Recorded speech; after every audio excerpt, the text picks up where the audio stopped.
আমি এতক্ষণ ট্রেন করছিলাম। এটা ট্রেনের মতো দেখতে, অনেকগুলো বগি, কিন্তু এটা আসলে ট্রাম। ট্রামও কিনা জানি না, নিচে কিন্তু চাকা। আমি আসলে এতক্ষণ ধরে এটা খেয়ালই করিনি।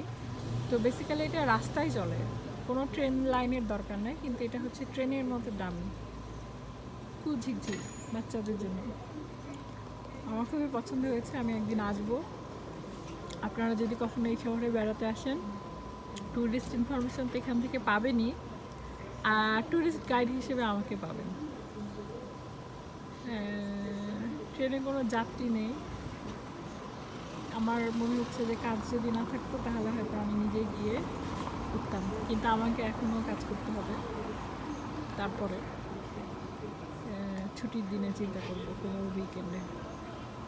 এখন আমার লাঞ্চ ছিল, লাঞ্চ ব্রেক ছিল, তো এখন আমি আবার কম্পিউটারটা নিয়ে ভিতরে চলে যাব। আর ট্রেনের জন্য অপেক্ষা করলাম অনেকক্ষণ, কিন্তু ট্রেন তো চালু হচ্ছে না, সুতরাং চলন্ত ট্রেন দেখাতে পারছি না আনফর্চুনেটলি। পরে হয়তো দেখাবো কোনো দিন যদি ট্রেন চালু হয়।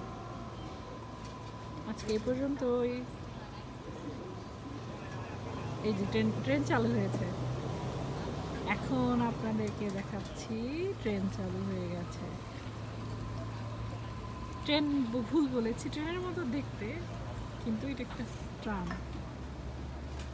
শেষ পর্যন্ত আমি ক্যাপচার করতে পেরেছি আপনাদেরকে। আমি এই ট্যুরিস্ট রেল বাস, আসলে কি নাম দিব জানি না, সেটা শেষ পর্যন্ত দেখাতে পেরেছি।